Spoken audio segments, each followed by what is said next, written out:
Hi എല്ലാവർക്കും വിഷ്ണു ശാലിനിയുടെ മറ്റൊരു മനോഹരമായ എപ്പിസോഡ് റിവ്യൂയിലേക്ക് സ്വാഗതം. വിഷ്ണു പറയുകയാണ്, ശാലിനി അതും പോയി. കരഞ്ഞുകൊണ്ട് ശാലിനി പറയുകയാണ്, എല്ലാം തകർന്നു, നമ്മുടെ കുടുംബശ്രീയുടെ ഇത്രയും കാലത്തെ സ്വപ്നങ്ങൾ എല്ലാം പോയി. സങ്കടപ്പെട്ട് ട്രാക്കിൽ നിന്ന് കരയുകയാണ് ശാലിനി. വിഷ്ണു പറയുകയാണ്, എടോ കരയാതിരിക്കുക, നമുക്കൊരു അവസാന ശ്രമം കൂടി നടത്തി നോക്കാം, ഒരു വഴിയുണ്ട് ഇനി. പിന്നീട് ട്രാവൽ ഏജൻസി മണിയെ വിളിക്കുകയാണ് വിഷ്ണു ചോദിക്കുകയാണ്, എടാ മണി, നിങ്ങളുടെ ട്രാവൽ ഏജൻസിയുടെ നാഗർകോവിലേക്കുള്ള ബസ് പോയായിരുന്നോ? വണ്ടി എടുക്കാൻ പോവുകയാണ് ആശാനെ. ഡ്രൈവർ വണ്ടിയിൽ കയറി. റെയിൽവേ സ്റ്റേഷന്റെ അടുത്തുകൂടിയല്ലേ വരുന്നത്?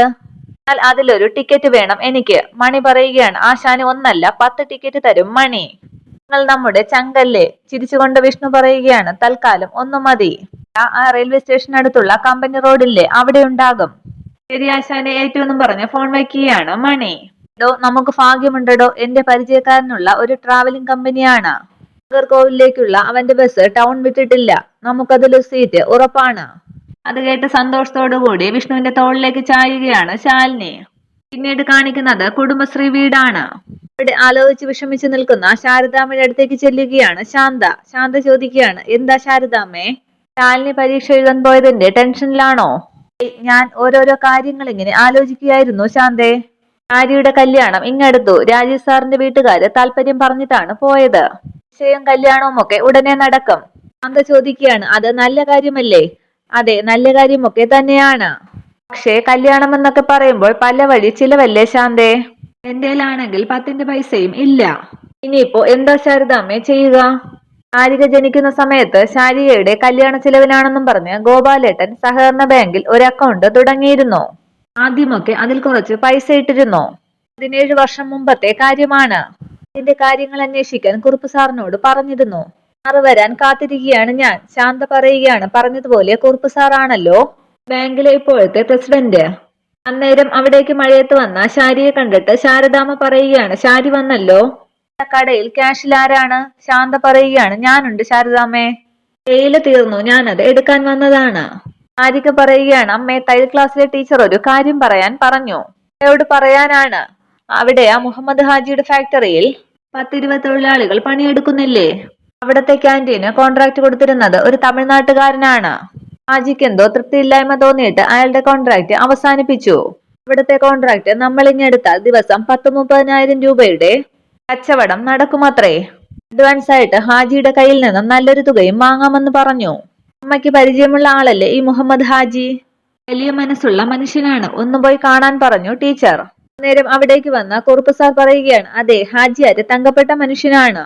ശാരദാമ്മ പോയി നേരിൽ ചെന്ന് കണ്ടാൽ കാര്യം നടക്കും. ശാരദാമ്മ പറയുകയാണ്, പോകാം, സ്ഥിരമായി കിട്ടുന്ന കച്ചവടമല്ലേ, അതിൽ കൂടുതൽ വേറെ ഭാഗ്യം ഇല്ലല്ലോ. 2-3 പേരെ അധികം ജോലിക്ക് വെക്കണമെന്നല്ലേ ഉള്ളൂ. സാർ ചോദിക്കുകയാണ്, അതെ, അപ്പോ കല്യാണമൊക്കെ ആയി അല്ലേ? രാജീവ് നല്ല പയ്യനാണ്. കോളേജിലും നാട്ടിലും ഒക്കെ അയാളെ കുറിച്ച് നല്ല അഭിപ്രായമേ ഉള്ളൂ. ബന്ധം എന്ന് പറയുമ്പോൾ ശാരദാമ്മ പറയുകയാണ്, കുറുപ്പ് സാർ ഇരിക്കുക, ചായ എടുക്കുന്ന ശാരിയോടും പറയുന്നു. ശാരദാമ്മേ, അക്കൗണ്ടിന്റെ കാര്യങ്ങൾ ഞാൻ നോക്കി. നിങ്ങളിട്ട കാശ് അവിടെ തന്നെ ഭദ്രമായിട്ടുണ്ട്. എത്രയുണ്ട് സാറേ എന്ന് ചോദിക്കുമ്പോൾ കുറുപ്പ് സാർ പറയുകയാണ്, 90,000-ന് അടുത്തുണ്ട്. ായിട്ട് പറഞ്ഞാൽ 88,517 രൂപ. സന്തോഷത്തോടുകൂടി ശാരദാമ്മ പറയുകയാണ്, അത്രയെങ്കിൽ അത്രേ, സദ്യവട്ടത്തിനുള്ള സാധനങ്ങൾ വാങ്ങിക്കാനുള്ള ക്യാഷ് ആകുമല്ലോ. കുറുപ്പ് സാർ പറയുകയാണ്, സത്യം, പക്ഷേ അതെടുക്കാൻ ഒരു കുഴപ്പമുണ്ട് ശാരദാമ്മേ. അതാണ് അതിന്റെ പ്രശ്നം. എന്ത് പ്രശ്നമെന്ന് ചോദിക്കുകയാണ് ശാരദാമ്മ. നിങ്ങൾ അന്നത് തുടങ്ങിയത് ജോയിന്റ് അക്കൗണ്ട് ആയിട്ടാണ്, ഗോപാലകൃഷ്ണന്റെയും ശാരദാമ്മയുടെയും പേരിൽ. മനസ്സിലാകാതെ ശാരദാമ്മ ചോദിക്കുകയാണ്, എന്ന് വച്ചാൽ അക്കൗണ്ടിൽ നിന്ന് പണം എടുക്കണമെങ്കിൽ രണ്ടുപേരുടെയും സമ്മതം വേണം. ശാരദാമ്മയ്ക്ക് ആ പണം എടുക്കണമെങ്കിൽ ഗോപാലകൃഷ്ണൻ കൂടി സമ്മതം രേഖപ്പെടുത്തി ഒപ്പിട്ട് തരണമെന്ന് ചുരുക്കം. അയ്യോ, അങ്ങനെയാണോ എന്ന് ചോദിക്കുകയാണ് ശാരദാമ്മ. അതെ, ഞാൻ ഗോപാലകൃഷ്ണനെ ഒന്ന് വിളിച്ചു നോക്കട്ടെ ശാരദാമ്മേ. അയാൾ സമ്മതം മൂളിയാൽ ശാരദാമ്മയ്ക്ക് ആ പണം ഉപകരിക്കുമല്ലോ. സാറ് വിളിച്ചോ, പക്ഷെ എനിക്ക് വലിയ പ്രതീക്ഷയൊന്നുമില്ല അങ്ങേര് സമ്മതിക്കുമെന്ന്. കുറുപ്പ് സാർ പറയുകയാണ്, എന്നങ്ങ് തീർത്ത് പറയണ്ട, സ്വന്തം മകളുടെ കാര്യമല്ലേ. നമുക്കിപ്പോൾ എന്താ, പോയാലൊരു വാക്ക്, അത്രയല്ലേ ഉള്ളൂ. ഞാനൊന്ന് വിളിച്ചു നോക്കട്ടെ എന്ന് പറയുകയാണ് കുറുപ്പ് സാർ. ഫോൺ വിളിച്ച് കുറുപ്പ് സാർ പറയുകയാണ്, നമസ്കാരം ഗോപാലകൃഷ്ണ, ഞാൻ കുറുപ്പ് സാറാണ്.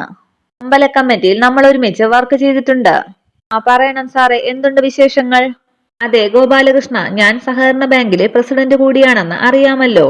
ഇടയ്ക്ക് ശ്രദ്ധയിൽപ്പെട്ട ബാങ്കിന്റെ ഒരു പഴയ അക്കൗണ്ടിന്റെ കാര്യം ഓർമ്മിപ്പിക്കാനാണ് ഇപ്പോൾ വിളിച്ചത്.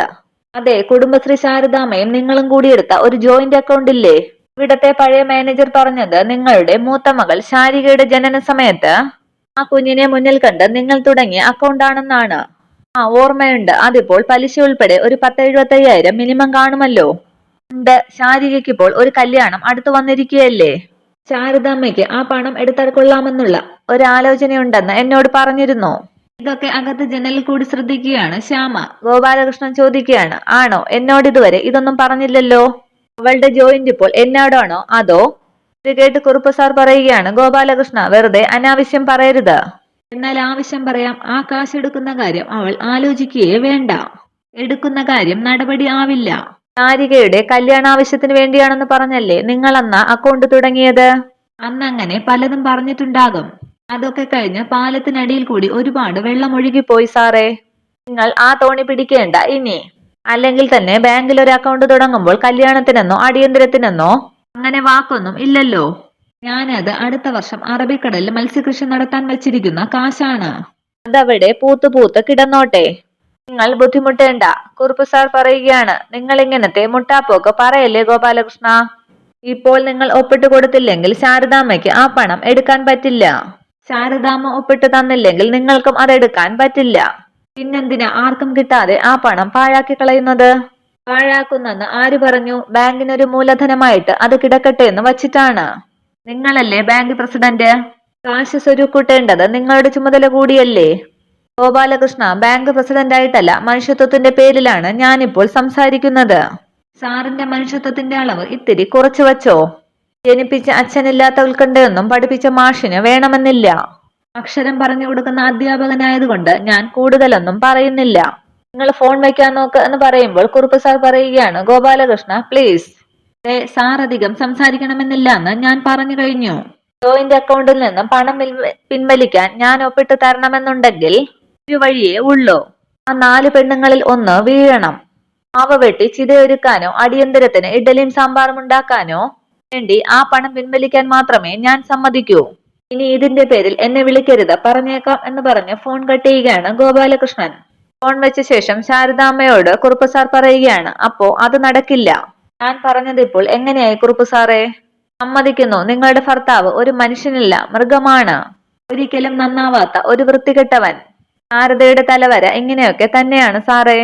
അതിലിനി പുതിയതായിട്ടൊന്നും ഇല്ല. നെഞ്ചിരുകി സങ്കടപ്പെടാം. ഇനി അതേ നടക്കൂ. ഇതൊക്കെ കേട്ട് അകത്ത് നിന്ന് വിഷമിക്കുകയാണ് ശ്യാമ. ശാരദാമ്മ പറയുകയാണ്, അല്ല സാറേ, ചായ കുടിച്ചില്ല?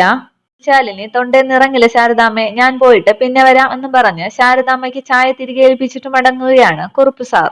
പോകാൻ നേരം കുറുപ്പ് സാർ പറയുകയാണ്, സത്യം പറഞ്ഞാൽ നല്ല സങ്കടമുണ്ട് നിങ്ങളുടെ കാര്യം ഓർത്തിട്ട്. ഒന്നും ചെയ്യാൻ പറ്റില്ലല്ലോ എന്നുള്ള വിഷമവും. എന്നാൽ ഞാൻ ഇറങ്ങുവാണ് എന്നും പറഞ്ഞിറങ്ങുകയാണ് കുറുപ്പ് സാർ. പിന്നീട് റോഡിലൂടെ നടക്കുകയാണ് വിഷ്ണുവും ശാലിനിയും. ശാലിനി പറയുകയാണ്, ബസ് പോയിട്ടുണ്ടാകില്ലല്ലോ അല്ലേ? ഇല്ല, ആ ബസ്സിലെ കിളി എന്റെ ചങ്ക് ബ്രോയാണ് മണി. ഇനിയിപ്പോ ഇയാളെ കൂട്ടാതെ ആ ബസ് ഈ ടൗൺ വിട്ടു പോകുന്ന പ്രശ്നമില്ല. ശാലിനി പറയുകയാണ്, അതെ, ഒരുപാട് താങ്ക്സ് ഉണ്ട് കേട്ടോ. അതൊക്കെ തൽക്കാലം അവിടെ ഇരിക്കട്ടെ. ഇയാൾ ആദ്യം പോയി പരീക്ഷ എഴുതി പാസ്സാകാൻ നോക്ക്. എന്നിട്ട് വേണം എനിക്കതങ്ങ് ആഘോഷമാക്കാൻ. ശാലിനി പറയുകയാണ്, അതിനൊക്കെ ഒരുപാട് താമസം വരും. പോകുന്ന പരീക്ഷ പാസ്സായാൽ തന്നെ ഇന്റർവ്യൂ, ട്രെയിനിങ്, അങ്ങനെ ഒരുപാട് കടമ്പ കഴിഞ്ഞ് പോസ്റ്റിംഗ് കിട്ടൂ. ഓ, അങ്ങനെയാണോ? എന്നാലും സാരമില്ല, കാര്യങ്ങൾ നടന്നാൽ മതി. ഇനിയിപ്പോ എന്നാ മടക്കമൊക്കെ? ശാലിനി പറയുകയാണ്, നാളെ രാവിലെ 10-നാണ് എക്സാം. എഞ്ചിനീയറിംഗ് കോളേജിൽ വച്ചാണ്. ഉച്ചയോടെ എക്സാം കഴിയും. അപ്പോ തന്നെ തിരിച്ചു വരികയും ചെയ്യും ഞാൻ. അപ്പോ ഇന്ന് രാത്രി താമസമോ എന്ന് ചോദിക്കുകയാണ് വിഷ്ണു. അവിടെ എനിക്കൊരു ഫ്രണ്ട് ഉണ്ട്, വൃന്ദ. അവൾ എന്റെ കോളേജ് മേറ്റ് ആയിരുന്നു. അവളെല്ലാം സെറ്റ് ചെയ്തിരിക്കുകയാണ്. വിളിച്ചാൽ അവള് വന്ന് പിക്ക് ചെയ്യാം എന്നാണ് പറഞ്ഞത്. നേരം ബസ് വരികയാണ്. ബസ് വന്നു എന്നും പറഞ്ഞ് വിഷ്ണു അടുത്തേക്ക് ചെല്ലുമ്പോൾ മണിയ, ആശാനെ എന്ന് വിളിക്കുകയാണ് മണി. ബസ്സിൽ നിന്നും ഇറങ്ങി മണി പറയുകയാണ്, ആശാനെ കേറിക്കോ. ഞാൻ വരുന്നില്ലടാ, ടിക്കറ്റ് എടുത്തത് ഇവൾക്കാണ്. ചോദിക്കാൻ അഡ്രസ് ബുക്ക് ഒക്കെ ഉണ്ടല്ലോ അല്ലേ? ആ ഉണ്ട്, എങ്കിൽ കേറിക്കോ എന്ന് പറയുന്നു. ബാഗുമായി വിഷ്ണുവും അകത്തേക്ക് കയറുകയാണ്. ശാലിനിയോട് മണി പറയുകയാണ്, ദേ അവിടെ ഇരിക്കാം, വിൻഡോ സീറ്റ് ഞാൻ ഒഴിച്ചിട്ടിരിക്കുകയാണ്, കാഴ്ചകളൊക്കെ കണ്ടങ്ങ് പോകാമല്ലോ. ബാഗ് വെച്ച ശേഷം വിഷ്ണു മണിയോട് പറയുകയാണ്, ഡാ മണിയ, എപ്പോഴും നിന്റെ ഒരു കണ്ണ് ഉത്തരവാദിത്തത്തോടു കൂടി ഉണ്ടാകണം. അത് നമ്മുടെ ആളാണ്, വലിയ IAS പരീക്ഷ എഴുതാൻ പോകുന്ന കുട്ടിയാണ്.